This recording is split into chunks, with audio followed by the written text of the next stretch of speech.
মাছ তরকারি হয়ে গেছে। ভিডিও ভালো লাগলে পুষ্পা কুকিং 199 আমার YouTube channel subscribe, like, comment please না প্যারা দোস্ত।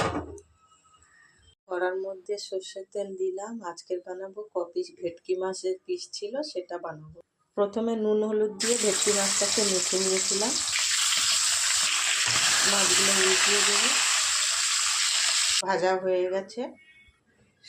তেজপাতা, 5 ফোড়ন, কাটা হওয়া পেঁয়াজ, একটা কাঁচা লঙ্কা দিলাম, কাঁচা কলা, আলু দিলাম, আন্দাজ মতো লবণ, হলদি, সামান্য একটু জল দিয়ে ঢেকে দেবো।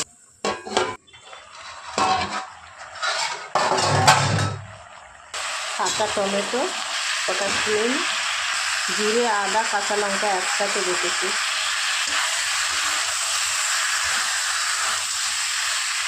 ভেজে রাখা মাছ, জল দিলাম।